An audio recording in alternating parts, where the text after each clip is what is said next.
taliplere paylaşıyorlar, örgütlenme haline geldikleri için o zaman o 1. Ahmet yazdı ki 1. Ahmet'in de o kendi söyleyemedi, kendi etmedi. Bir onun şeyhi vardı İstanbul'da, şu anda da aklıma gelmiyor, kitabında vardır. O şeyh padişaha dedi ki işte Sivas bölgesinde yine bir örgütlenme, ayaklanma varmış. Kalenderi ve Haydariler harekete geçiyor. Bunların başına Sivas bölgesini iyi bilen bir paşa gönder. Gönder de onları cezalandırsın dedi. Takibata uğrasınlar dedi. Onun üzerine işte onun talebesiymiş Allah Sultan'ın Hızır Paşa onu Sivaslısın diye paşa olarak gönderdiler. Gönderince o da orayı yeniden araştırmaya, incelemeye, takibata başladı. Takibata başlayınca işte bu hakta o kimin ifadesini aldıysa ya işte bu örgütlenmeyi sağlayan Hüpyar, Pir Sultan, ondan sonra bir de Pir Sultan Hüpyar aynı dönemi yaşadılar. Aynı dönem, 2. Hüpyar'la aynı dönem yaşadılar. Bundan sonra o biraz daha yaşlıdır. Bozoklu Celal ve Gelin hepsinin başı ama değil mi? Yok, Bozoklu Celal da hepsi o ayaklanmayı yapan oydu. Pir Sultan sazıyla katıldı bu ayaklanmaya, ötekiler silahlarıyla katıldı. Yani o Celal'i ayaklanmaları hep onun adıyla anılıyor. Adıyla anılıyor. O 100 yıl sürdü ama ondan çoğu bizim Türkmenlerin ayaklanması değildi. Askerden kaçanlar ve bazı devletle uyuşamayan paşalar bölge bölge her yerde ayaklanma yaptı. Onun adına Celali dediler. Ondan sonra Celali ayaklanması bir tane, yani bizim Türkmenlerin ayaklanması bir tane. Öteki ayaklanmaları bizi örgütlemedik, etmedik. Başkaları örgütledi, ayaklanma yaptı. Ancak Hacı Bektaş'ın torunu Kalender Çelebi'nin, Ümrünoğlu Halil'in ayaklanması, Şahbeli'nin ayaklanması, bunlar Celal ayaklanması, bunlar bizim Türkmenlerin örgütleme ayaklanması. Ötekiler bizimle ilgisi yok. Bundan sonra işte o zaman yaptı işte, neyi anlatıyorduk ya? O batılaştı, halkı galyana getirdi, gençleri topladı, kattaki karargaha gönderdi. Onlar kattaki karargahta onlara görev verdi, onlar gidip Sile'yi, Yozgat'ı yakıp yıkmaya, yağmalamaya başladı.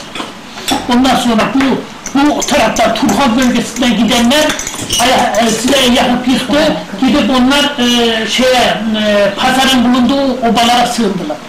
Pazarın oradan gelen, obalardan gelen adamlar, gençler Sile'yi yakıp yıktı geldi, Turhal bölgesindeki Türkmen obalarına sığındılar.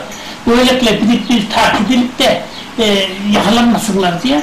O yakalanma oldu, işte biz bu dağlara çekildik, ondan sonra da işte dedi Celal Baba şöyle dedi, 100.000 kişi davul zurna çalmaya başladı padişah, onu da gide örgütleyen Ermeniler, Sile'deki Ermeniler davul zurnu çaldırdılar ki padişahımız Efendimiz 100.000 kişilik Diyarbakır'dan 100.000 kişilik ordu gönderiyormuş.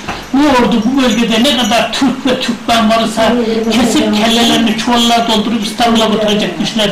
Duyduk duymadık demeyen bir halk öyle bağırınca işte bu baba şeylerden de Celalilerden de Sile'de bulunanlar bu habere duyunca geliyorlar kattaki karargaha.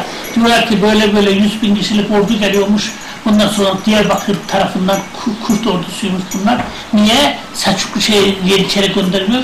Yeniçeri Türkmen olduğu için Türk öldürmez diye Kurt ordusu gönderiyor. Diyarbakır valisi Hüsrev Paşa'yı görevlendiriyor. Bundan sonra 100.000 kişilik ordu geliyormuş deyince Celal Baba'dan adamlarını çağırdı bütün oradaki liderleri. Dedik arkadaşlar biz bu 100.000 kişilik ordu elimizdeki narcahla, baltayla, tırpanla, orakla karşı koyamayız. Gelin bu hareketi yapmamız sayılalım. Bu ovaları boşaltıp halkımızı dağları çekelim dedi. Ondan sonra Çeltek Baba'yı yanına çağırdı. Dedi ki sen Aşet'ini al, Deveci Dağları'nı çekil. Keçeci Baba'yı yanına çağırdı. Sen Aşet'ini al, Sakatat Dağları'nı çekil. Ondan sonra Erbağ'ın Sakatat Dağları'na. Diğer liderler de Aşet'ler alsınlar. Buzluk Dağları'nı çekilsinler. Bu Kayacık'tan başlayıp Çekira'ya kadar olan bu dağlara Buzluk Dağları denir. Buzluk Dağları'na çekilsinler. Ondan sonra diye Tokat bölgesinde yakın olan yerlerdeki Türkmenler de Tozanlı dersiniz çekilsinler dedi. Ben de birkaç arkadaşıma Pir Sultan'da yanına çağırdı. İşte Ali Baba ile hukukları onlara emanet ettik. Bunlar da şeye götürdü, dedelerimizin öldürüldüğü yere götürdükler çukuruna. Orada yeniden örgütlersiniz, ortalık güzelce bakın dedi. Kendi de birkaç arkadaşını aldı, ben de gideyim İran Şah Tahmaz'dan yardım talep edeyim dedi. O yolda giderken işte Erzincan yakında Karasu diye bir su var, suyun başında dinlenirlerken oraya o istikamette İran'a kaçtığı tespit edilmişti istihbaratça.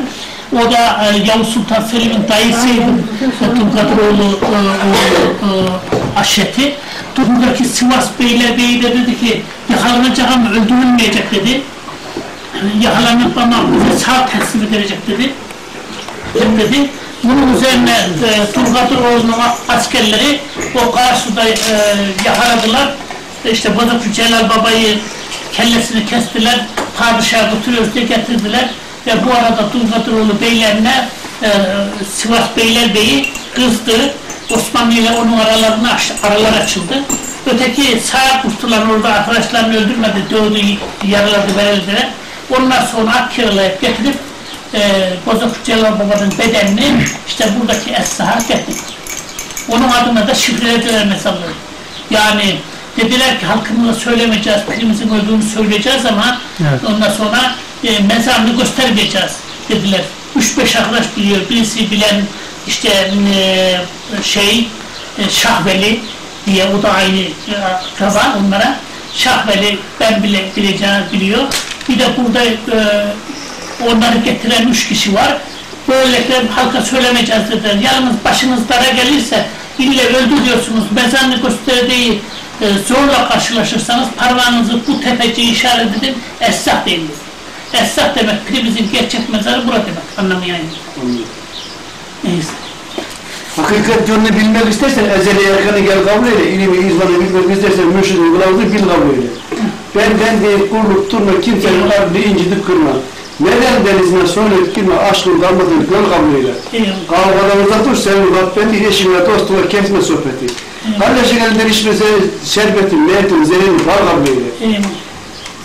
Sen de bu dünyaya geldiğin zaman, alem-i sultanı olduğu zaman, insanlığı kutsal bildiği zaman sen de insanlığı kul kabul eyle. Bilime inanacak, başka bir şey değil. Şöyle şahtörü bir yoldan bir yere çıkıyorsun. O da nerede? O iplerin altında bir köy var.